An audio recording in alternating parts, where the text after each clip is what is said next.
Om de 4 jaar wordt de paardenkeuring gehouden in IJsdijken. Alle fokkers kijken naar uit en alle paardenliefhebbers kunnen kijken hoe de paarden worden geshowd en hoe ze door de keuring komen.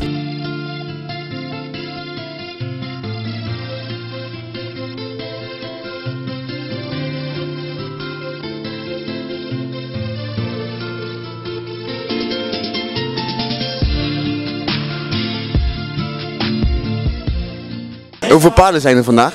Vandaag zitten bijna 200 paarden in IJsdijken. En waar komen ze allemaal vandaan?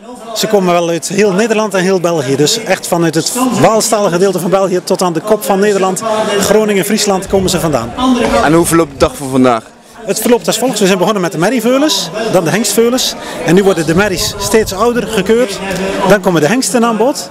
En op het einde van de dag wordt er een kampioen hengst en een kampioen merrie bepaald. En dan komen de 4 spannen. Het gaat hier vandaag ook over de eer.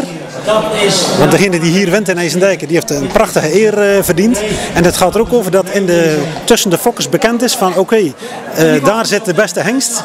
En die hengst die wordt dan ook graag gebruikt door de fokkers om de merries te dekken. Dus je verdient niet alleen de eer, maar het is ook zo dat alle fokkers graag dan die hengst willen benutten voor hun fokkerij.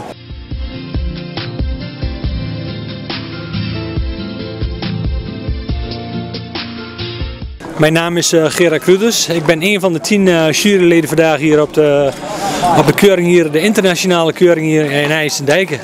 Die 1 keer in de 4 jaar plaatsvindt. En als jury... Het terrein hier op de markt in IJsdijken. En als jury, waar let je op om de keuring te komen? Waar let je natuurlijk op kwaliteit.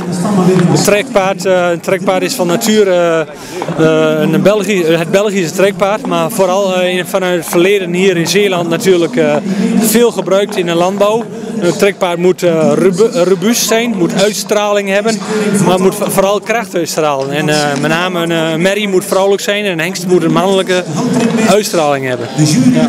En dan de specificatie van een trekpaard, wat is dat? Nou, wat is de specificatie van een trekpaard?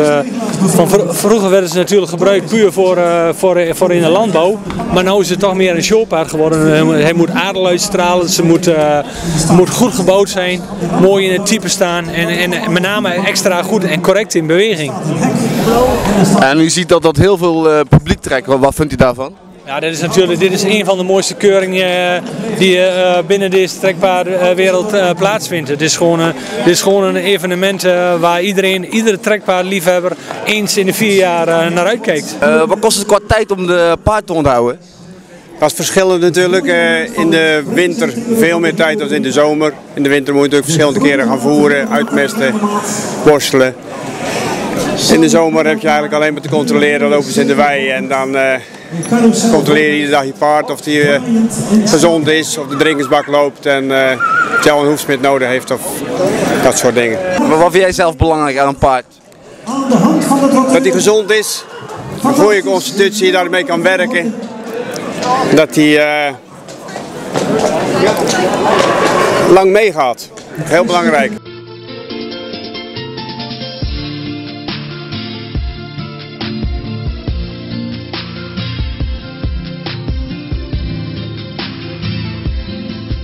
Ik ben Kees Maas en ik ben ook woonachtig in Zeeland en ik heb ook 40 jaar altijd de trekpaarden zelf gehad.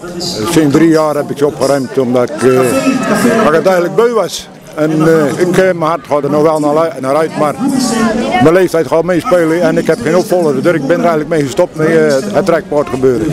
Dus u geniet wel van vandaag van de paardenkeuring om dan te kijken? Wat of ik? U geniet wel van de dag van vandaag om naar de paardenkeuring? Het zit altijd nog in mijn hart en dat zal altijd blijven ook.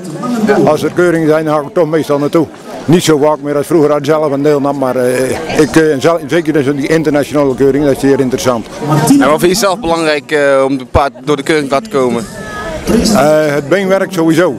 We hebben jaren natuurlijk met het beenwerk aan kampen geweest en we gaan nou toch weer wel de goede kant op. En er wordt geselecteerd natuurlijk op het beenwerk tegenwoordig meer dan vroeger. Maar we hebben een hele tijd gehad, dan hadden ze toch een hele korte levensduur bij de trekpaarden. En dat was eigenlijk jammer.